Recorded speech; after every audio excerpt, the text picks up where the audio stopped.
Dernières révélations extraordinaires de Maria Sima. Les funérailles et les tombes. Les âmes vous ont-elles déjà parlé des funérailles? Certainement. Les pauvres âmes préfèrent rester chez elles pendant un certain temps plutôt que d'être emportées immédiatement dans une morgue glacée. Ces endroits ne leur apportent pas de prières. Elles ont besoin des prières qui sont dites lorsqu'elles sont encore à la maison, et le plus souvent, on néglige de réciter ces prières si le corps est emmené trop rapidement. Ensuite, les âmes regardent leurs funérailles, comme je l'ai mentionné hier. Elles peuvent dire qui prie pour elles et qui n'est là que pour les apparences. Elles entendent ce que l'on dit d'elles. Les larmes ne font rien pour elles. Les larmes servent à notre propre processus de guérison, mais non le leur.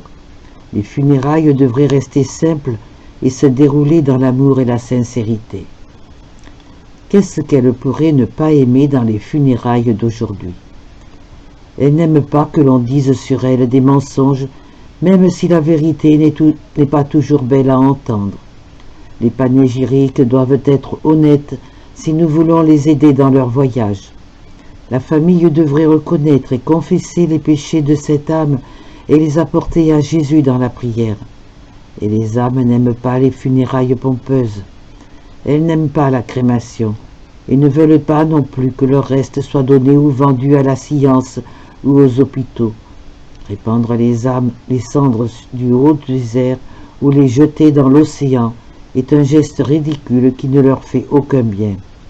En réalité, cela fait tort aux âmes parce que les vivants sont ainsi beaucoup plus enclins à les oublier plutôt qu'à leur rendre visite régulièrement en leur apportant des prières ou un petit geste d'amour. L'Église ne permet pas la crémation que pour éviter de plus grands sacrilèges. Cette décision était plutôt politique que sainte et utile. Les âmes apprécient uniquement la piété et n'aiment pas qu'on les présente sous un feu jour. Se souvenir d'elles devant Jésus est précisément cela, les rassembler de nouveau, intervenir en leur faveur et réparer devant Dieu ce qu'elles ont pu faire un peu moins que bien. Cela me fait penser à une âme qui était venue me voir durant la journée. Je rentrais chez moi par le bois une après-midi, et voilà qu'arrive une femme d'une vieillesse extrême. Ma pensée a été « Mon Dieu, comme elle a l'air vieille !» Elle s'est approchée de moi et semblait triste et un peu perdue. Je l'ai saluée, je lui ai demandé pourquoi elle était là toute seule, en lui disant qu'il se faisait tard.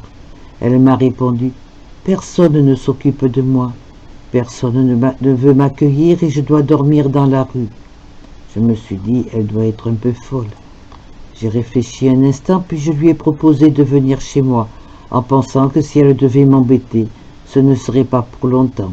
« Je vais vous prendre chez moi, mais ma maison est toute petite. C'est tout ce que j'ai, mais c'est un toit, et je peux vous donner à manger. » Elle s'est déridée immédiatement et m'a dit « C'est tout ce dont j'avais besoin », et elle a disparu.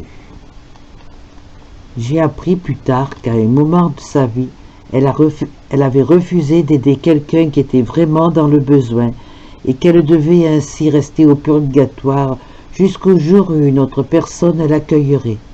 Vous voyez, j'ai pu ainsi compenser pour ce péché et tout a été réparé. L'offre que je lui ai faite a servi de réparation pour sa négligence. La réparation est toujours nécessaire et si nous ne la faisons pas volontairement, Dieu va s'en occuper. Les âmes ont-elles mentionné d'autres pratiques des salons funéraires de l'Occident qu'elles trouvent mauvaises? La chose la plus sûre est de choisir un salon funéraire où les gens ont eux-mêmes une vie de prière active dans une bonne église chrétienne.